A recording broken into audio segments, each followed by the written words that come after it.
अच्छा, हमने कहा था जो होता है ना ये रेप्टाइल्स, वहां पे होता है three chambered heart except for the crocodile. जो एक्सेप्शनल केस है जहाँ पे क्या होता है four chambered heart except crocodile, वरना होता है थ्री चेम्बर्ड हार्ट ही सारे के सारे रेप्टाइल्स में। फॉर एग्जाम्पल स्नेक है, या लिजर्ड है, या सेलेमेंडर है, तो उन सारों के जो मतलब सेलेमेंडर वैसे एम्फीबियन है, उन सारों के अंदर जो है थ्री चेम्बर्ड हार्ट ही होता है। एक्सेप्ट फोर चेम्बर्ड हार्ट सिर्फ एव्स में होता है, यानी कि बर्ड्स में और मैमल्स में हमारे अंदर। Blood flow in amphibians and most reptiles, हम जानते हैं कि जो एम्फीबियंस और रेप्टाइल्स होते हैं वहां पे क्या होता है थ्री चेम्बर्ड हार्ट है ना। अगर अब थ्री चेम्बर्ड हार्ट होगा, देखिए फॉर एग्जांपल ये एम्फीबियन या रेप्टाइल का हार्ट है, ठीक है, थ्री चेम्बर्ड हार्ट है, मतलब एट्रियम तो दो होंगे, right atrium and right left atrium. जो वेंट्रिकल होगा वो खाली एक ही होगा। अब क्या हो जाएगा, ध्यान से देखिए चीज। वालेकुम सलाम।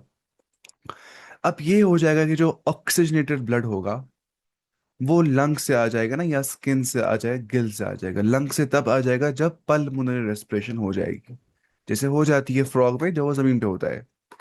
स्किन से तब हो जाएगी जब फ्रॉग जो है, सॉरी ना, फ्रॉग से कहाँ हो जाती है, फ्रॉग कहता है ना स्किन से, क्यूटेनियस रेस्पिरेशन। क्या करता है वो, क्यूटेनियस रेस्पिरेशन। कोई भी एम्फीबियन जो करता है लंग से या स्किन से या गिल से करता है। फॉर एग्जाम्पल एम्फी जो मतलब रेप्टाइल में कोई गिल से करता होगा या एम्फीबियंस में से, तो जब आएगा ऑक्सीजनेटेड ब्लड वो राइट एट्रियम के अंदर जाएगा। ठीक है, आए यहाँ से ऑक्सीजनेटेड ब्लड, गया वो राइट एट्रियम के अंदर। जैसे कि आप जानते हैं वो लंग से आ जाता है ना, अगर नहीं पता है तो हमें इसके बाद ही ये सब कुछ। उसके बाद क्या होता है, राइट एट्रियम से आ गया डीऑक्सीजन ब्लड, मतलब ना, क्योंकि डीऑक्सीजन ब्लड जो आ जाता है राइट एट्रियम की ओर, उसमें फिर क्या हो जाता है, फिर जो बॉडी से आ गया बोथ एंटर। अच्छा यहाँ पे ऐसे बोल रहा है, पहले एक मिनट, ये वैसे नहीं समझा रहा है यहाँ पे, है ना, ये रेप्टाइल्स का केस है यहाँ पे।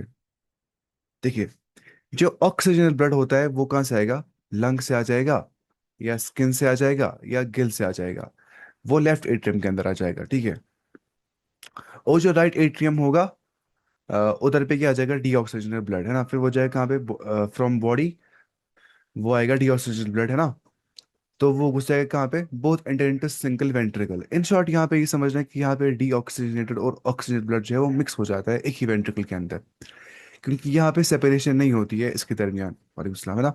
देखिए ना, वेंट्रिकल एक ही, यहाँ पे अगर सेपरेशन होती तब जाके हम बोले चलो यहाँ से ऑक्सीजन ब्लड है, यहाँ से डीऑक्सीजन ब्लड है। लेकिन जब बीच में सेपरेशन है ही नहीं, तो इन शॉर्ट ये रखना याद कि ब्लड यहाँ पे मिक्स कर देता है, तो मिक्स्ड ब्लड यहाँ पे पंप हो जाता है। इसी को बोलते हैं इनकम्प्लीट डबल सर्कुलेशन, जो हो जाती है कहाँ पे, रेप्टाइल्स के अंदर और एम्फीबियंस के अंदर। क्यों, क्योंकि वहाँ पे थ्री चैम्बर्ड हार्ट होता है, वहाँ पे वेंट्रिकल राइट और लेफ्ट में डिवाइड नहीं हो जाते। बस ये सिंपल बात याद रखनी है। अब जो बर्ड्स और मैमल्स होते हैं, एव्स या मैमल जैसे हम हैं, और परिंदे, परिंदों का हार्ट क्यों होता है फोर चैम्बर्ड, क्योंकि उड़ना होता है। उड़ने के लिए होता है खतरनाक एडेप्टेशन, इनके माइटोकॉन्ड्रिया बहुत ज्यादा होते हैं, उड़ना इतना आसान होता है। तो यहाँ पे क्या होगा, left atrium, right atrium, left ventricle, right ventricle ना, बराबर चार चेम्बर्ड हार्ट। तो यहाँ पे ब्लड फ्लो इनकम्प्लीट नहीं हो जाता है, बल्कि कंप्लीट हो जाता है। यानी कि इसको क्या बोलते हैं हम, इसको हम बोलते हैं डबल सर्कुलेशन बोलते हैं, जहाँ पे because blood passes through the heart twice, दो बार घुस जाता है in one circuit, in one complete circuit. Heart दो बार घुस जाता है किसमें, ब्लड दो बार घुस जाता है हार्ट के अंदर। लेकिन वो थी इनकम्प्लीट डबल सर्कुलेशन, ये होती है कंप्लीट डबल सर्कुलेशन, क्योंकि यहाँ पे वेंट्रिकल्स भी डिवाइड हो जाते हैं into left and right ventricle. ठीक है, तो वैसे ही लेफ्ट साइड जो होता है that contains only oxygenated blood, and right side contains only deoxygenated blood. तो नो मिक्सिंग अकर्स, यहाँ पे मिक्सिंग नहीं हो जाती है।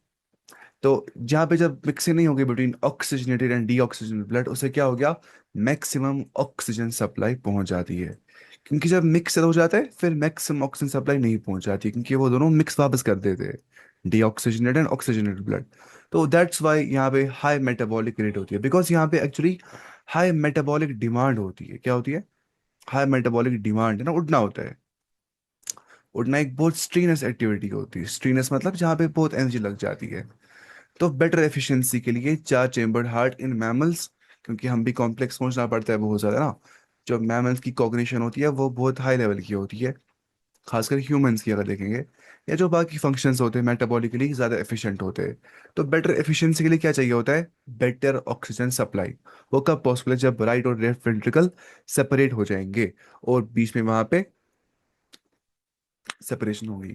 तो ये आपको पता ही ना। अब फिश में होता है क्या? To chambered heart. Amphibian reptile में होता है थ्री चेम्बर्ड हार्ट। बस क्रोकोडाइल एक ऐसा रेप्टाइल है जो एक्सेप्शनल केस है, यहाँ पे स्टार मार्क करेंगे हम। और पता ही है आपको बर्ड्स मैमल्स में होता है ये चार चेम्बर्ड हार्ट। बाकी पता ही यहाँ होती है सिंगल सर्कुलेशन। यहाँ पे हो जाती है इनकम्प्लीट डबल सर्कुलेशन इन दोनों जगहों पे। डबल क्यों? क्योंकि यहाँ पे दो बार घुसता है हार्ट में खून, ऑक्सीजनेटेड एंड डीऑक्सीजनेटेड था। लेकिन मसला है कि इनकम्प्लीट हम इससे बोलते हैं बिकॉज यहाँ पे left atrium, sorry left ventricle और राइट वेंट्रिकल के दरमियान में सेपरेशन होती है कि नहीं होती है? नहीं होती है। लेकिन यहाँ पे सेपरेशन होती है। बाकी एनसीईआरटी की लाइन से ये बता आपको, ये आप खुद देख सकते हैं फिर। अच्छा, अब देखें कि हम हीमोग्लोबिन क्या होता है। जैसा कि आप जानते हैं रेड पिगमेंट जो हमारी ब्लड में होता है, जिससे ब्लड को रेड रंग मिल जाता है ना। एक रेड कलर्ड होता है ये हीमोग्लोबिन, रेड पिगमेंट। पिगमेंट मतलब जो रंग देता है। आयरन कंटेनिंग, यहाँ पे आयरन भी होता है ना। और ये एक कॉम्प्लेक्स प्रोटीन होता है, ठीक है। असल में क्या होता है? प्रोटीन होता है हीमोग्लोबिन। तो कहाँ होता है ये? Present inside RBC, red blood cell के अंदर होता है ये ऐसा प्रोटीन जो खुद आरबीसी के अंदर होता है। एक तो वह प्लाज्मा प्रोटीन, वो अलग है, एल्ब्यूमिन, ग्लोबुलिन और फिब्रिनोजेन। लेकिन ये आरबीसी का प्रोटीन होता है जो आरबीसी के अंदर होता है। हीमोग्लोबिन साथ में पिगमेंट भी होता है, रेड कलर इससे मिल जाता है। असल में हीमो जब भी लफ्ज आपको आएगा ना हीमो, हीमो मतलब होता है ब्लड, ठीक है। हीमो मतलब ब्लड। और ग्लोबिन का मतलब होता है प्रोटीन, यानी कि ब्लड का प्रोटीन जो होता है, खासतौर पे जो आरबीसी का प्रोटीन होता है। यहाँ बोलेंगे जो आरबीसी के अंदर प्रोटीन कॉम्प्लेक्स होता है, ठीक है। अब ब्लड जो होता है वो रेड क्यों होता है? Why is blood red? क्योंकि यहाँ पे हीमोग्लोबिन प्रेजेंट होता है, नॉट बिकॉज कि ब्लड खुद ब खुद रेड होता है, नहीं, इसको रंग दिया जाता है by haemoglobin. Normal haemoglobin level एक हेल्दी पर्सन के अंदर होती है 12 से 16 ग्राम हीमोग्लोबिन पर 100 ml ब्लड। अच्छा खासा होता है ना। अगर आप 100 ml का ब्लड देंगे, उसमें आप देखेंगे क्या? हीमोग्लोबिन आपको 12 से 16 ग्राम मिल जाएगा। अब हीमोग्लोबिन करता है क्या? ये ट्रांसपोर्ट करता है रेस्पिरेटरी गैसेस को, ऑक्सीजन को भी और कार्बन डाइऑक्साइड को भी। तो ये गैस ट्रांसपोर्ट व्हीकल की तरह काम कर देता है, ये पता है आपको ये सब कुछ। अब लाइफ स्पैन क्या होता है आरबीसी का? हर 120 दिन के बाद ये डिस्ट्रॉय हो जाती है, इसको वापस रीजेनरेट होना पड़ता है, ठीक है। हो जाती है वापस रीजेनरेट। तो इसका होता है लाइफ स्पैन सिर्फ और सिर्फ 120 दिन। मतलब कितने महीने हो गए? 4 3 12 हो गए, 4 महीने।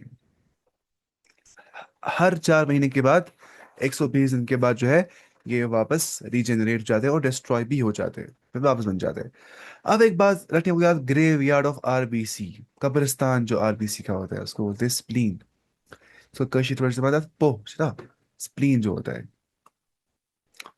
स्प्लीन कभी बड़ा हो उसको बोलते हैं स्प्लीनो। कैसे क्या करना है आपको उसको? अब स्प्लीन जो होता है ये ग्रेव यार्ड और ऑफ आरबीसीज होता है, ठीक है। Because old RBCs are destroyed there. आखिर जो ओल्ड आरबीसी खत्म मर जाती है हर 4 महीने के बाद, 120 दिन के बाद, वो कहाँ मर जाती है? उनका कब्रिस्तान जो है वो स्प्लीन बन जाता है। उसको बोलते हैं क्या? Graveyard of RBCs. अब बात करते हैं हम ल्यूकोसाइट्स की। अभी तक हम बात कर रहे थे रेड ब्लड सेल्स की, यानी कि एरिथ्रोसाइट्स की। अब जैसे कि एरिथ्रो मतलब रेड था, ल्यूको मतलब हो गया व्हाइट, तो व्हाइट ब्लड सेल हो गया ल्यूकोसाइट। क्यों इसको बोलते हैं व्हाइट? क्योंकि ये कलरलेस होता है, क्योंकि यहाँ पे हीमोग्लोबिन पिगमेंट नहीं होता है, तो रंग कहाँ से मिल जाएगा? इसलिए व्हाइट ब्लड सेल्स को हम कहते हैं। जब माइक्रोस्कोप में देखते हैं तो ये क्या होती है? White blood sales. Unlike RBC WBC के पास न्यूक्लियस होता है। आरबीसी के पास न्यूक्लियस क्यों नहीं होता है? वहां पे ऐसी अडेप्टेशन होती है, हो जाती है ताकि अच्छी खासी स्पेस मिल जाए ऑक्सीजन को भी और CO2 को भी, कि वो अच्छे से बाइंड कर सके with haemoglobin. That's why RBC के पास न्यूक्लियस नहीं होता है। लेकिन डब्ल्यूबीसी के पास न्यूक्लियस प्रेजेंट होता है, क्योंकि डब्ल्यूबीसी डिफेंस के लिए हमें हेल्प कर देती है। जैसा कि मैंने कहा था आपको कल, आरबीसी हजारों में प्रेजेंट होती है पर मिलीमीटर क्यूब। अगर हम देखेंगे 6,000 से 8,000 R W sorry WBC white blood sales जो होती है वो प्रेजेंट होती है पर मिलीमीटर क्यूब ऑफ ब्लड। और जो आरबीसी थी वो कितनी ज्यादा थी, वो थी 5 से 5.5 मिलियन पर मिलीमीटर क्यूब। ठीक है, और जो प्लेटलेट्स हैं प्लेटलेट्स वो लाखों में होते हैं पर मिलीमीटर क्यूब, उसके बाद आ जाएगा। तो लाइफ स्पैन जनरली इनका भी क्या होता है, शॉर्ट लिव्ड डब्ल्यूबीसीज का भी, लेकिन असल में डिफेंस के लिए हेल्प करते हैं, प्रोटेक्शन अगेंस्ट डिजीजेस, और डिस्ट्रॉय करते हैं पैथोजेंस को। पैथोजन क्या होता है, डिजीज कॉजिंग एजेंट। ऐसे डिजीज कॉजिंग ऑर्गेनिजम्स या एजेंट्स बोलेंगे हम, जैसे वायरसेस है, बैक्टीरिया है, फंजाई है, बाकी बाकी है, प्रोटिस्ट है। देखिए RPC in short soldiers of body उधर डिफेंस के लिए हेल्प करते थे। अब देखिए एनसीईआरटी ने बड़ा हल्का सा दिया है, ग्रैन्युलोसाइट्स ए ग्रैन्युलोसाइट्स, वरना ये इस पे पूरा साइंस ही है आरबीसी जो ना, इसी के साइंस को बोलते हैं इम्यूनोलॉजी, इसके बारे में पढ़ना अच्छे से। अब फिलहाल आप देखिए दो मेजर ग्रुप्स यहाँ पे होते हैं आरबीसी के अंदर। डब्ल्यूबीसी हो सकती है ग्रैन्युलोसाइट्स और ए ग्रैन्युलोसाइट्स। ग्रैन्युलोसाइट्स, साइट मतलब सेल, ग्रैन्युलो मतलब जहां पे ग्रैन्यूल होगा। जिन डब्ल्यूबीसीज में ग्रैन्यूल होगा, जिन व्हाइट ब्लड सेल्स में ग्रैन्यूल होगा उनको बोलेंगे ग्रैन्युलोसाइट्स। और ए ग्रैन्युलोसाइट्स, ए मतलब विदाउट या एब्सेंट, जहां पे ग्रैन्युलोसाइट नहीं होगा, जहां पे ग्रैन्यूल सेल के अंदर नहीं होगा, उस सेल को हम बोलेंगे ये वैसी व्हाइट ब्लड सेल है जो ए ग्रैन्युलोसाइट व्हाइट ब्लड सेल है। अब ग्रैन्युलोसाइट जो व्हाइट ब्लड सेल होती है वो तीन टाइप्स की होती है, न्यूट्रोफिल्स, एओसिनोफिल्स एंड बेसोफिल्स। आप रख सकते हैं याद, सीधा बेंटेन है ना, बेन था ना, बेंटेन कार्टून, बेन रखे आप याद। बेसोफिल, इयोसिनोफिल, न्यूट्रोफिल, ऐसे आपको याद रहेगा। ठीक है, और तरफ बेंटेन का क्या होता है, ग्रैंड फादर, मतलब उसको होता है ना, आप रखे ऐसे याद, मैंने रखा था ऐसे याद, बेंटेन का ग्रैंड फादर होता है। ठीक है, यानी कि बेसोफिल, इयोसिनोफिल, न्यूट्रोफिल आती है ग्रैनुलोसाइट्स में। अब क्या बच गया, ए ग्रैनुलोसाइट्स कहाँ गया, वो नीचे होगा देखिए। फिर करेंगे डिफाइन अच्छे से, एनसीईआरटी ने इस पे थोड़ा कम दिया है, लेकिन यहाँ पे समझना अच्छे से वरना कुछ समझ नहीं आएगा। जो ए ग्रैनुलोसाइट्स होती है वहां पे आ जाता है क्या वहां पे आ जाता है मोनोसाइट्स और लिम्फोसाइट्स, ये दो आ जाते हैं। ठीक है, मोनोसाइट्स और लिम्फोसाइट्स। अलम क्या होता है, अलम, मैं तुझे अलम, अलम क्या होता है, झंडा ना, झंडा उठाना। ए एल एम रखिए यार, मतलब ए ग्रैनुलोसाइट्स में आ जाते हैं लिम्फोसाइट्स और मोनोसाइट्स। अलम किसको बोलते हैं, परचम, अलम है ना, झंडा उठाना।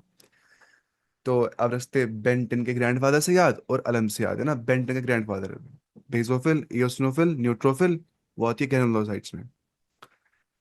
लिम्फोसाइट्स मोनोसाइट्स या जाती है ए ग्रैनुलोसाइट्स में। फर्क क्या है, ए मतलब जहां पे नहीं प्रेजेंट होगा ग्रेन्यूल, वो वाली व्हाइट ब्लड सेल्स वो होती है lymphocyte, monocyte. Both are what, white blood cells ही होती है, लेकिन कौन सी वाली, ए ग्रेनुलोसाइट। अच्छा, अब जो ग्रेनुलोसाइट है ना, जो बेन है, बेसोफिल, इयोसिनोफिल और न्यूट्रोफिल, वो क्या होती है, वो भी व्हाइट ब्लड सेल्स ही होती है, बट कौन सी वाली, ग्रैनुलोसाइट्स, जहाँ पे ग्रेन्यूल प्रेजेंट होता है। तो इन शॉर्ट, न्यूट्रोफिल, इयोसिनोफिल, बेसोफिल में ग्रेन्यूल होगा। मैं दिखाता हूँ डायग्राम, आपको ऐसे याद रहेगा, मैंने यहाँ पे रखी है डायग्राम बहुत सारी, एनसीईआरटी ने बहुत बकवास डायग्राम दी है यहाँ पे। देखिए ना यहाँ पे, ये आपको समझ नहीं आएगा ये पढ़ते पर हाई क्लासेस में, मैं बोलता हूँ फिर भी, ठीक है। आपको टेंशन नहीं लेना है, याद नहीं रहेगा, मैं बस बोलूंगा। जो होते हैं blood stem cell, stem cell आप मानिए ऐसी सेल होती है, स्टेम से क्या होता है ना, प्लांट उग जाता है इन शॉर्ट। तो स्टेम सेल मानिए एस सेल्स को बोला जाता है, जिससे जो मतलब बुनियाद बनाती है, इनको बोलते हैं प्रिकर्सर सेल्स। क्या बोलते हैं, अगर समझ नहीं आएगा तो इंपॉर्टेंट नहीं है आपके लिए, आपको तो है ही नहीं इतना पढ़ना। प्रिकर्सर सेल्स मतलब जो पहले आ जाती है सेल्स, फिर उनसे बन जाती है बाकी बाकी सेल्स। हम पढ़ेंगे क्लास 12 में अच्छे से। तो असल में होती है दो लिनीएज, क्या होती है, दो लिनीएज। लिनीएज क्या होता है, मतलब ना ये खानदान, मैं सही लिनीएज से हूँ फॉर एग्जाम्पल, कोई उस लिनीएज, लिनीएज मतलब उसका बाप ये उसका बाप ये है ना, वही चीज। अब दो लिनीएज यहाँ होती है, माइलॉइड स्टेम सेल और लिम्फॉइड स्टेम सेल। ठीक है, ये कुछ आपको याद ही रखना है। फिर यहाँ पे आता है माइलोब्लास्ट, उसमें आता है ग्रेनुलोसाइट, उसमें आता है ना वो तीस बेन, देखिए, बेसोफिल, इयोसिनोफिल, न्यूट्रोफिल। यहाँ पे देख, देख पा रहे हो ग्रेन्यूल्स, देखिए है ना, ये ग्रेन्यूल्स, ये देखिए ग्रेन्यूल्स, ना कुछ ग्रीन जैसे होते हैं ऐसे ऐसे, इनको बोलते हैं ग्रेन्यूल्स। फिर अब देखिए जो हमने कहा लिम्फोसाइट जो थी, वो मत थी ग्रेनुलर, क्या थी, ए ग्रेनुलोसाइट है ना, और मोनोसाइट भी साथ में।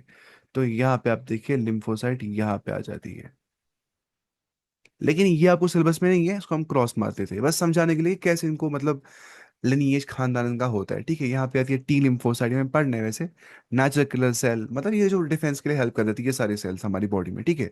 बाकी आप जानते हैं यहाँ माइलोइड से निकल जाता है रेड ब्लड सेल, और प्लेटलेट्स यहाँ से निकल जाते हैं। अब कोई समझना बिल्कुल भी नहीं, इसको क्रॉस मारता हूँ मैं पहले ही। आपको ये समझना है, देखिए अभी हमने कहा ना, बेजोफिल, इयोसिनोफिल और न्यूट्रोफिल, ये देखिए अभी ये तीन, मैं इनको अलग करता हूँ। बेन है ना, का ग्रैंडफादर, ग्रेनुलोसाइट। बेसोफिल आप देखिए इसमें दिख रहा है आपको, ग्रेनुलोस, हाँ यहाँ दिख रहा है ग्रेनुलोस, हाँ यहाँ दिख रहा है, हाँ। लेकिन जो मोनोसाइट और लिम्फोसाइट है, अलग रखना है याद। एक ग्रेनुलोसाइट में क्या आता है, एल और एम। लिम्फोसाइट एंड मोनोसाइट, क्या इसमें दिख रहा है ग्रेनुल आपको? No, there is no granule यहाँ पे, है ना। तो ये आप देख सकते हैं, तो यहाँ पे भी आप देख सकते हैं, न्यूट्रोफिल, इयोसिनोफिल, बेसोफिल, ये हो गया मोनोसाइट, ठीक है। और भी होती है कुछ सेल्स, टी सेल्स हम पढ़ेंगे डिफेंस में जो हेल्प करती है। टी सेल्स और बी सेल्स क्या होती है, नेचुरल किलर सेल्स क्या होती है, मैक्रोफेजेस क्या होती है, ठीक है। यहाँ पे अच्छे से मैंने समझा दिया, देखिए व्हाइट ब्लड सेल्स, ल्यूकोसाइट्स और white blood cells are part of the immune system, ठीक है। लगभग लगभग 1% जो ब्लड वॉल्यूम होता है ना वो इनसे ही बन जाता है, and occur in lymphatic tissue, जो हमारे लिम्फेटिक टिश्यू होती है वहां पे होती है। तो ये देखिए आप, ग्रैन्युलर और ए ग्रैन्युलर, ठीक है। देखिए न्यूट्रोफिल जो होती है वो होती है इसमें, न्यूट्रोफिल, बेसोफिल, इयोसिनोफिल, ये हो गया मोनोसाइट और लिम्फोसाइट। ये सब हम नहीं पढ़ेंगे, आपको इतना सिलेबस में है ही नहीं, तो फायदा क्या पढ़ने का बोल, है ना। क्या टाइम वेस्ट ही करना, इसलिए हम चलते यहाँ पे। हल्का सा देखिए, थोड़ा बहुत अगर समझ आपको आएगा। न्यूट्रोफिल जो होती है ना, it's the first to respond to bacteria और वायरस। जब भी बैक्टीरिया वायरस बॉडी में घुस जाता है उसको बोलते हैं एंटीजन। क्या बोलते हैं? एंटीजन। हम ये सब पढ़ेंगे आगे, ठीक है। असली एंटीजन का मतलब होता है जो इम्यून रिस्पॉन्स जनरेट कर देता है। क्या करता है? जो जनरेट कर देता है इम्यून रिस्पॉन्स। मिसाल के तौर पे फॉर एग्जांपल, मुझे बाइक गुस्सा दिला रहा है, वो एंटीजन है। मुझे फिर गुस्सा आ रहा है, मैं अपना रिस्पॉन्स दिखा, उसको मुक्का मार रहा हूँ, ठीक है। वो था इम्यून रिस्पॉन्स, वो था हिशाम रिस्पॉन्स फॉर एग्जांपल। ऐसी एंटीजन जब बॉडी में घुसता है ना, अब जब घुस गया, अब बॉडी रिएक्ट कर देती है इसके खिलाफ, उसको मार देती है, उसको बोलते हैं इम्यून रिस्पॉन्स। तो एंटीजन के खिलाफ बॉडी जनरेट करती है क्या, मतलब क्या, अपना इम्यून रिस्पॉन्स। तो पहली जो न्यूट्रोफिल होती है ना, जो मतलब क्या होती है, एक ग्रेनुलोसाइट, वो फर्स्ट होती है टू रेस्पॉन्ड टू बैक्टीरिया और वायरस, ठीक है। और जो इयोसिनोफिल होती है ना, इयोसिनोफिल आमतौर पर उनका रोल है एलर्जी, एलर्जी सिम्टम्स के अंदर। बॉडी में क्यों होती है एलर्जी? क्योंकि वो असल में इम्यून रिस्पॉन्स होता है। वो इम्यून बाज औक़ात वो क्या होता है, इम्यून रिस्पॉन्स होता है वो, ठीक है। कभी कभी इम्यून सिस्टम अपने आप को ही अटैक कर देता है, दो हाथ, उसको लगता है शायद ये एंटीजन आ गया, वो होता ही नहीं है। उसको बोलते हैं क्या? उसको बोलते हैं auto immune disorder. Auto immune disorder, जब इम्यून सिस्टम अपने आप को अटैक कर देता है, ठीक है। और बेसोफिल्स क्या होती है, known for their role in asthma के अंदर। अस्थमा ना जो हमने पढ़ा था, वो सांस नहीं आ जाती है क्योंकि ब्रोंक्यूल्स जो होते हैं उनमें स्वेलिंग हो जाती है, वो नैरो हो जाते हैं। तो बेसोफिल्स उसमें मसला कर देते हैं। लिम्फोसाइट्स करते हैं fight infections by producing antibodies. असल में लिम्फोसाइट्स ही एंटीबॉडी बनाती है। एंटीबॉडी क्या होता है? जो एंटीजन के खिलाफ बन जाती है, हमारी अंदर की एंटीबॉडी जो लड़ती है, वो प्रोटीन होता है असल में। एंटीबॉडी एक प्रोटीन होता है। अब वो पढ़ना नहीं है, इसमें बहुत डेप्थ में जाते हैं, IgG, IgM, वो सब सिलेबस में नहीं है। हाँ पर शायद क्लास 12 में, 11 में नहीं है। इन शॉर्ट लिम्फोसाइट बनाती है एंटीबॉडी, और मोनोसाइट है ना, वो क्रिव्स होती है, क्रिव की तरह काम, क्रिव मतलब जो सफाई वफाई करते हैं, मतलब ये क्लीन अप करते हैं डेड सेल्स को। मोनोसाइट का काम होता है क्या, सफाई करने का। अगर नहीं भी समझ आ गया, कोई भी समझ नहीं आ गया, फिर मसला नहीं, क्योंकि हम पढ़ेंगे वापस से सब कुछ, देखिए थोड़ा आपको समझ में आ गया ना सेल, सेल्स कैसे क्या होती है। अब देखिए लिम्फोसाइट जो बॉडी में होती है, लिम्फोसाइट, लेकिन ये तो हम पर यहाँ से आएंगे ना ऊपर से। हम करते हैं बात पहले इन तीन की, न्यूट्रोफिल की बात करते हैं। 60 to 65% मोस्ट अबंडेंट WBC की हाईएस्ट परसेंटेज है। इसका फंक्शन क्या होता है? फेगोसाइटोसिस। फेगो मतलब खाना, साइटो मतलब सेल, जब सेल खा जाती है। न्यूट्रोफिल का एक सेल WBC है, वो खा जाती है माइक्रोब्स को सीधा, क्योंकि वो फर्स्ट होती है to respond to antigen, whether virus और बैक्टीरिया। तो कहती है phagocytosis, they engulf and destroy microbes. तो फर्स्ट लाइन डिफेंडर से जो सामने फ्रंट हेड में लड़ रहे होते हैं वो कौन होते हैं? न्यूट्रोफिल्स। बिल्कुल, ये हिम्मत वाले होते हैं। अब हो गए इओसिनोफिल्स, वो भी तो सेम काम करते हैं ना, रेजिस्ट इन्फेक्शन को कर देते हैं, लेकिन they are associated with allergy. ठीक है, आप मानिए इओसिनोफिल्स जो होती है वो एलर्जी सेल्स होती है। इओसिनोसेल्स इओसिनोफिल्स जो होती है they they increase during allergic condition, जैसे अस्थमा किसी को हो गया, ठीक है, हे फीवर एक चीज होता है, वो होता है ना ज्यादा फार्मर्स को होता है वो, एक्जिमा जो होता है, ठीक है। जब ये सब हो जाता है ना, तो उस टाइम पे जब एलर्जी कंडीशंस होती है ना, मतलब हो जाती है एलर्जी किसी को, ठीक है, तो उस टाइम पे इओसिनोफिल्स जो होती है वो आ जाती है, वो केमिकल्स रिलीज करती है, ये वाली सेल्स, कौन? इओसिनोफिल्स, जिससे वो वर्सन करती है इन्फ्लेमेशन को। And what is inflammation? Nothing but immune response. जैसे मुझे कल लगी हाथ को, सच में लगी मुझे यहाँ पे, मुझे खून आ गया, फिर यहाँ पे क्या हो गया, मुझे यहाँ पे थोड़ा बहुत चढ़ गया, क्लॉटिंग हुई यहाँ पे, ये क्लॉटिंग क्या है ना, इन्फ्लेमेशन। स्वेलिंग भी थोड़ी यहाँ पे हो गई, ये क्या होती है? सब इम्यून रेस्पॉन्स से होता है। लेकिन इन्फ्लेमेशन कभी ज्यादा हो सकता है, उससे प्रॉब्लम ही हो जाती है। देखिए फॉर एग्जाम्पल, आपको पता है ना पिछले दिनों उड़ता था वो पोलन आसमान में।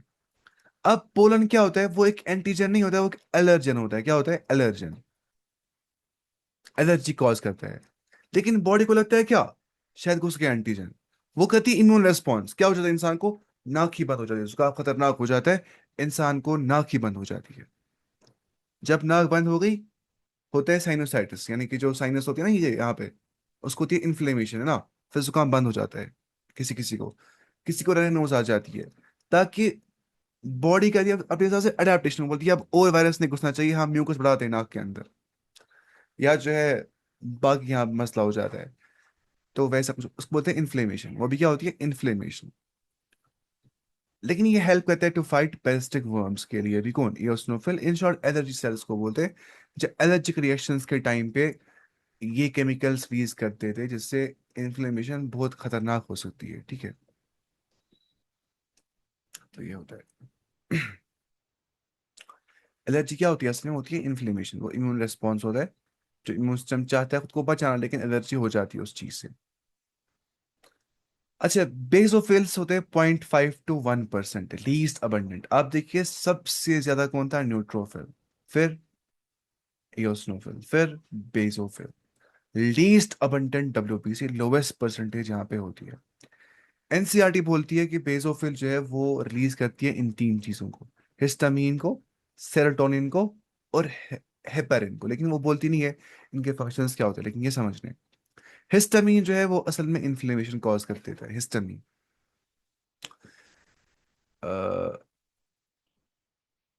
That means allergies and infection on pointer.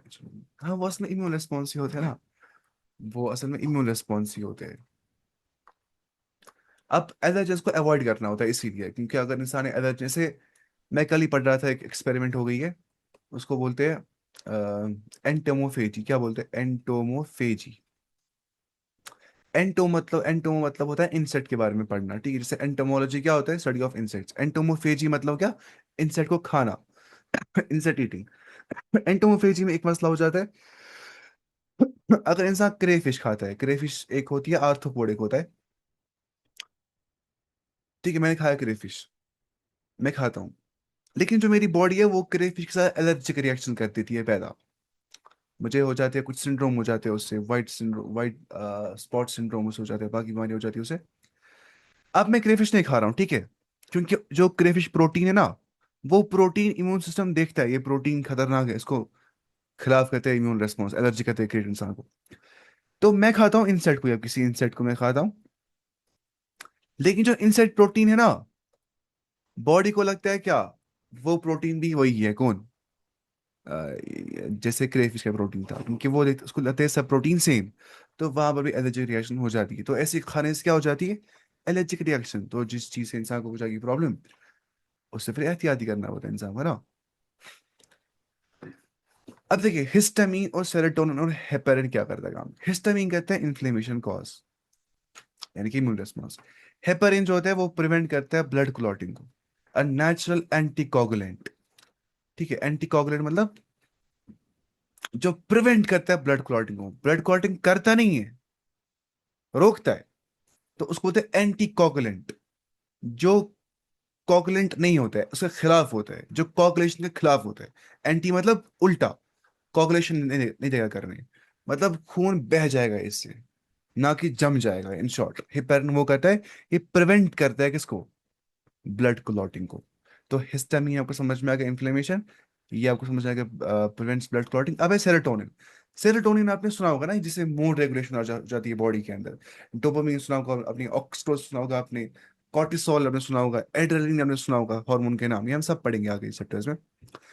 फिलहाल जो सेरोटोनिन होता है ना, ये होता है केमिकल मैसेंजर, खास तौर पे एक न्यूरो। अगर समझने का इंपॉर्टेंट नहीं है ये सब कुछ। जो न्यूरो ब्रेन के अंदर होता है, प्लेटलेट्स के अंदर होता है, डाइजेस्टिव ट्रैक्ट के अंदर होता है, इससे ही हमारा मूड, स्लीप, एपेटाइट, भूख, ब्लड वेसल कंस्ट्रिक्शन जो होती है ड्यूरिंग क्लॉटिंग, जब क्लॉटिंग हो जाती है ना, खून जम जाता है, तब ब्लड वेसल को कंस्ट्रिक्ट होना पड़ता है। क्या होना पड़ता है, कंस्ट्रिक्ट। क्योंकि अगर वो कंस्ट्रिक्ट नहीं होगी तो ब्लड बहेगा। ब्लड को ना बहने के लिए, क्लॉटिंग करने के लिए ब्लड वेसल कंस्ट्रिक्शन करनी पड़ती है, उसमें हेल्प करता है कौन, सेरोटोनिन।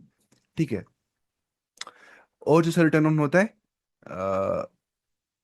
वो निकलता कहाँ से, वो बेसोफिल्स ही निकाल देती है। ठीक है, बेसोफिल्स को निकाल देती है। अब मैंने यहाँ पे थोड़ा लिखा है इसके बारे में, हिस्टामिन क्या करता है। हिस्टामिन यहाँ लिखा है सिर्फ कॉज इन्फ्लेमेशन, अगर आप देखेंगे डिटेल में तो हिस्टामिन जो होता है ये बेसोफिल निकालती है और मास्ट सेल्स भी निकालती है, ये भी अलग सेल्स होती है। ठीक है, जब एलर्जी रिएक्शन हो जाती है और इन्फ्लेमेशन, तो इससे डायलेशन हो जाती है ब्लड वेसल्स। क्या होती है डायलेशन, मतलब वो खुल जा, डायलेशन हो जाती है, वो खुल जाती है ब्लड वेसल्स। तो increases permeability of capillaries. Permeability मतलब कैपिलरी से चीजों का दाखिल अंदर हो जाना, वो बढ़ जाता है। तो इसे सिम्टम्स आ जाती है कौन सी, रेडनेस हो जाती है, स्वेलिंग हो जाती है, और इचिंग हो जाती है, खुजली आ जाती है। ठीक है, ये इंपॉर्टेंट नहीं है, मैं बोल रहा हूँ यहाँ से, उतना इंपॉर्टेंट नहीं है, ये सब मैंने फिर भी समझाने के लिए कहा। हेपरिन जो होता है वो क्या करता है, वो ब्लड क्लॉटिंग को प्रिवेंट कर देता है। अगर ना अननेसेसरी क्लॉटिंग, अब इतनी क्लॉटिंग मत कर रही है कि खून को रोकेंगे हमेशा, तो हेपारिन कहते हैं प्रिवेंट ब्लड क्लॉटिंग को।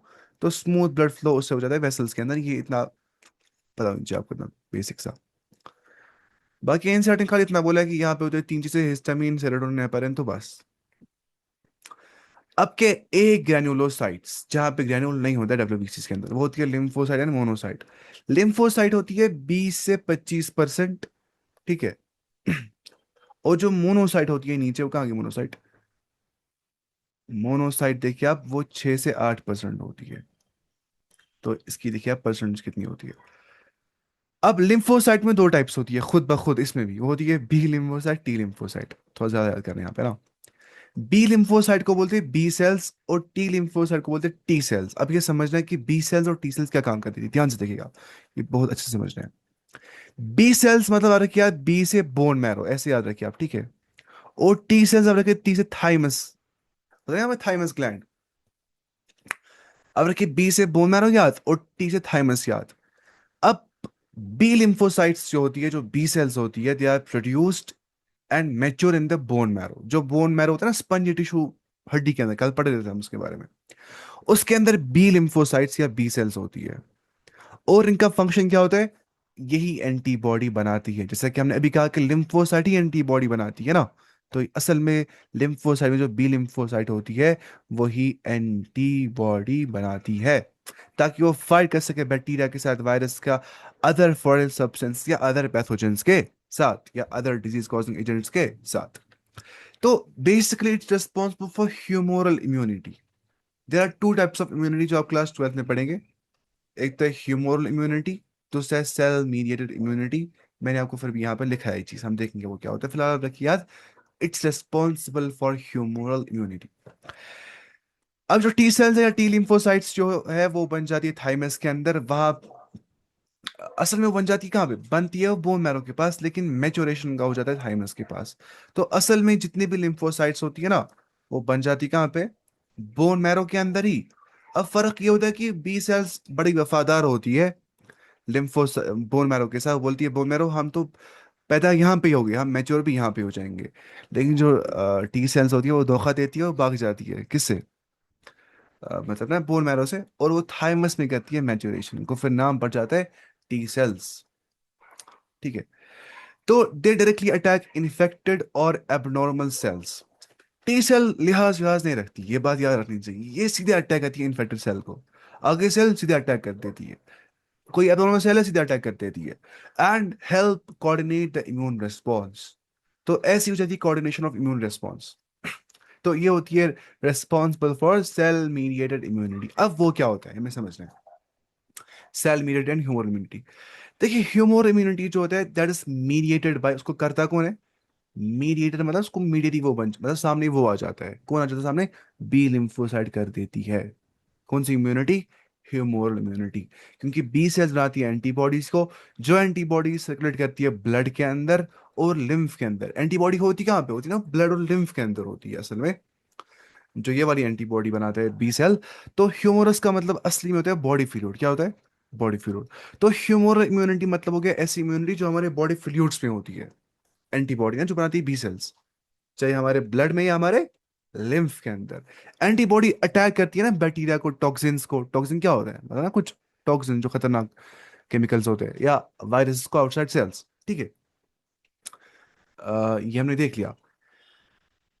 Antibodies binding to bacteria in the bloodstream. देखिए ब्लड स्ट्रीम हमारी है ना, हमें मानिए वहां पे बैक्टीरिया घुस गया, अब एंटीबॉडी से ताल्लुक पैदा कर देती है, बोलती है आ जाओ तुम मेरे पास, एंटीबॉडी उसको पकड़ देती है बैक्टीरिया को। ठीक है। तो वो कहाँ होती है, ब्लड के अंदर ही बनाती है बाइंडिंग, एंटीबॉडी और एंटीजन की बाइंडिंग हो जाती है। एंटीजन और एंटीबॉडी की बाइंडिंग हो जाती है ना, एंटीजन आ गया, एंटीबॉडी होती है पुलिस वाला, उसको पकड़ती है, दफा हो यहां से। अबे सेल मीडिएटेड इम्यूनिटी जो, that is mediated by what, mediated by T lymphocytes और T cells. T cells directly attack कर देती है इन्फेक्टेड सेल्स को, कैंसरस सेल्स को, एबनॉर्मल सेल्स को। तो no antibodies are involve, T cell के अंदर कोई एंटीबॉडी इन्वॉल्व नहीं हो जाती है। टी सेल डायरेक्ट अटैक कर देती है सेल के ऊपर ही। लेकिन यहाँ पे आउटसाइड सेल अटैक हो रहा होता है, कहाँ पे, ह्यूमरल इम्यूनिटी पे, क्योंकि ये होती कहाँ पे, होती ना बॉडी फ्लूइड्स के अंदर। तो बॉडी फ्लूइड्स में अगर होंगे तो जो वहां पे ब्लड या लिम्फ है वहां पे बन जाएंगे, तो जाहिर सी बात है वहां पे अपना काम करते हैं। लेकिन जो सेल मीडिएटेड इम्यूनिटी होती है वहां पर टी सेल डायरेक्टली करती है अटैक इन्फेक्टेड सेल्स को या कैंसरस सेल्स को। कैंसर से मतलब क्या हो गया, जहाँ पे एबनॉर्मल ग्रोथ हो जाती है, एबनॉर्मल डिवीजन ऑफ सेल्स, या वही ना एबनॉर्मल सेल्स जहाँ पे ट्यूमर वगैरह बन जाता है। तो यहाँ पे एंटीबॉडी इन्वॉल्व नहीं हो जाती है, कहाँ पे, सेल मीडिएटेड इम्यूनिटी के अंदर।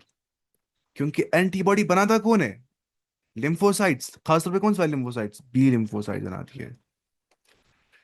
तो ये सब तो एनसीईआरटी में लिखा नहीं है, लेकिन ये जरूरी बहुत ज्यादा है, क्योंकि ये क्लास 12 में आपको है। एग्जाम्पल, टी सेल डिस्ट्रॉय करती है वायरस इन्फेक्टेड बॉडी सेल को। ठीक है। एक ऐसी बॉडी सेल हमारे अंदर है जिसको वायरस ने इन्फेक्ट कर दिया है।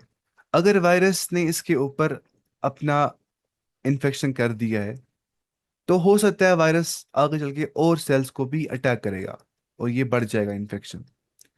तो टी सेल जो डायरेक्टली इस सेल को ही खत्म कर देती है, मार देती है सीधे ही। तो खतरनाक, इसको लिहाज नहीं होता है, इसको टी सेल को सीधे मार देती है, सेल को उड़ा देती है सीधा। अब फंक्शन क्या होता है इम्यूनिटी का, इम्यून रेस्पॉन्स, मतलब ना वही चीज कि लिम्फोसाइट्स से होती है वो इम्यून मेमोरी सेल्स होती है, इम्यून मेमोरी सेल्स। क्योंकि जो हमारी सेल्स होती है ना इम्यून सेल्स, इनको मेमोरी भी होती है, क्या होती है, मेमोरी। इनको याद रखते हैं, आज एंटीजन आ गया, एंटीबॉडी बना लेते हैं, फिर अगली बार वो होता है ना उसको छोड़ते नहीं है। फिर ये चीज जिस ना इंसान गलतियों से सीख जाता है, वैसे ही आप मानिए हमारी जो बॉडी है वो सीख जाती है गलतियों से। तो इट्स वेरी इंपॉर्टेंट कि हमें एक्सपोजर भी मिल जाए ऑफ एंटीजेंस। तो ना बच्चे जिसको बनाते हैं बबल बेबी, बच्चे जो होते हैं जिसको मतलब पेरेंट्स बहुत केयर करते हैं, खतरनाक केयर, हमेशा रुमाल हाथ में होती है, थोड़ा भी कहीं हाथ लगा दिया हाथ धो लो पहले, फिर खाना खाओ। मतलब खतरनाक ना, ओवरली सोफिस्टिकेटेड क्लीनिनेस के बारे में वो बहुत एक्सैजरेशन करते हैं। वो ज्यादा बीमार हो जाते हैं क्योंकि मतलब कभी मिलता ही है एक्सपोजर ऑफ एंटीजेंस, उनको बॉडी सीखती नहीं है, मेमोरी रखती नहीं यार। लेकिन जब हो जाता है एक्सपोजर ऑफ एंटीजेंस अंदर से, बन जाती है एंटीबॉडी, फिर उतना इंसान बनता है रेजिस्टेंट किसी हद तक। जैसे ना हो गया कोरोना वायरस में, जिन लोगों ने जितनी मास्क लगाई उनको हो गया क्या वायरस, जिन लोगों ने जितना मतलब एहतियात नहीं किया उनको भी हो गया, मतलब सिम्टम्स आ गए, लेकिन उनको कुछ नहीं हो गया उसके बाद। इसीलिए ना इतना भी इंसान सख्ती नहीं करना चाहिए सफाई के अंदर। ये हो गया क्या, इम्यून मेमोरी सेल्स लिम्फोसाइट्स होती है, और बी सेल्स असल में एंटीबॉडी बनाती है। ठीक है, यानी कि बी लिम्फोसाइट्स बनाती है एंटीबॉडी, और टी सेल्स जो होती है वो इन्फेक्टेड सेल्स को अटैक कर देती है। अगर आप इतना याद रखेंगे ये भी काफ़ी है। बाकी मैंने वो समझाया था क्योंकि क्लास 12 में है ये चीज़। अब हो गया सेकेंड टाइप ऑफ जो है ए ग्रेनुलोसाइट यानी कि मोनोसाइट, 6 to 8%। ये भी करती है फेगोसाइटोसिस, यानी कि ये खा देती है। यानी कि मोनोसाइट्स का मतलब क्या होता है, पिग ईटर्स, जो डिस्ट्रॉय करते हैं पैथोजेंस को by the process called as phagocytosis. Cell eating, जब सेल खाती है किसी चीज को। तो हमने देखा कि जो मोनोसाइट्स है दे परफॉर्म फेगोसाइटोसिस। और कौन सी करती थी, अभी का नाम न्यूट्रोफिल्स, ऊपर देखिए आप, जो कि ग्रेनुलोसाइट में आ जाती है। न्यूट्रोफिल्स जो है, ये देखिए यहाँ पे, ये भी करते हैं ना फेगोसाइटोसिस, न्यूट्रोफिल्स। तो न्यूट्रोफिल्स करती है फेगोसाइटोसिस, और साथ में जो मोनोसाइट्स होती है वो करती है फेगोसाइटोसिस। अब एंड पे ये आप देखेंगे टेबल, अगर आपको याद नहीं रह गया ऐसे तो टेबल में कंपेरेटिवली आप याद रखते, कंपेरेटिव इसको परसेंटेज को समझ के, ये है, ठीक है। तो न्यूट्रोफिल अबंडेंट मोस्ट अबंडेंट है, बेसोफिल लीस्ट अबंडेंट है। तो इस एतबार से परसेंटेज आप समझ सकते हैं, है ना यही चीज। पहले जीता है कौन, न्यूट्रोफिल लिम्फोसाइट, फिर मोनोसाइट, इयोसिनोफिल, बेसोफिल। ठीक है। अब है प्लेटलेट्स, खत्म हो गया डब्ल्यूबीसी ना, आरबीसी भी खत्म हो गया, वहां कुछ नहीं था ज्यादा। डब्ल्यूबीसी में बहुत मुसीबत थी, बहुत पढ़ना था इसके बारे में। अब है प्लेटलेट, ठीक है, अब ये बहुत आसान है। प्लेटलेट क्या होता है, थ्रोम्बोसाइट्स को बोलते हैं। थ्रोम्बो मतलब होता है असल में क्या, क्लॉट, यानी कि क्लॉट करने वाली सेल्स, क्लॉटिंग सेल जो होती है जो क्लॉट कर देती है। तो ये असल में बन जाती है मेगा कैरियोसाइट से। किससे बन जाती है, they are produce from megakaryocytes. अब मेगा कैरियोसाइट्स क्या होता है, मेगा मतलब लार्ज है ना, कैरियो मतलब कैरियन यानी कि न्यूक्लियस, साइट मतलब सेल, यानी कि लार्ज न्यूक्लियस वाली सेल। ऐसी सेल जिसमें न्यूक्लियस बहुत बड़ा होता है उसको बोलते हैं मेगा कैरियोसाइट। मीनिंग मतलब क्या है इसका, जाइंट बोन मैरो सेल्स। जो बोन मैरो सेल्स होती है उनका न्यूक्लियस बहुत ज्यादा होता है। तो उसमें ही क्या बन जाती है, मेगा कैरियोसाइट्स से ही थ्रोम्बोसाइट बन जाता है। तो इट मींस ये भी कहाँ बन जाते हैं, ये भी बन जाते हैं बोन मैरो के अंदर ही। तो सब कहाँ बन जाते हैं, बोन मैरो के अंदर ही, क्योंकि बोन मैरो के अंदर ही ब्लड सेल फॉर्मेशन हो जाती है, चाहे वो थ्रोम्बोसाइट से, एरिथ्रोसाइट से, या ल्यूकोसाइट से। अब प्लेटलेट्स लाखों में होता है ना, पर मिलीमीटर क्यूब अगर देखेंगे, 1,50,000 से लेके 3,50,000, 1.5 लाख से 3.5 लाख होती है प्लेटलेट्स पर मिलीमीटर क्यूब, यानी कि लाखों में होती है। वो कितनी होती है, मिलियंस में आरबीसीज। और डब्ल्यूबीसी थाउजेंड्स में होती है, 6,000 टू शायद 8,000 ना। तो इन शॉर्ट आप रखेंगे याद कि ये कहता है ब्लड क्लॉटिंग में हेल्प, और ताकि ब्लड लॉस हो सके, क्लॉटिंग हो जाती इसीलिए ताकि ब्लड लॉस ना हो जाए। अच्छा, प्लेटलेट्स कहते हैं दीज क्लॉटिंग सब्सटेंस को। तो these help from blood clots, उससे बन जाते हैं क्या, जब जानते हैं क्लॉटिंग सब्सटेंस, ये कहता है क्या, प्रोड्यूस प्लेटलेट। अब देखिए आप, लो प्लेटलेट काउंट, अगर हमारी बॉडी में प्लेटलेट्स कम होंगे ना तो क्लॉटिंग कम हो जाएगी, और ब्लीडिंग लगातार हो जाएगी, तो ब्लड लॉस खतरनाक हो जाएगा। तो वो होते उसको बोलते हैं क्लॉटिंग डिसऑर्डर। किसी को क्लॉटिंग होती नहीं है, क्यों, प्लेटलेट्स होते ही नहीं है बॉडी के अंदर। तो ये हमने देखा, इंशाल्लाह बाकी हम कल पढ़ेंगे। टॉपिक खत्म हो गया पढ़ने में इसके बारे में, मतलब ना ये ब्लड ग्रुप्स के बारे में।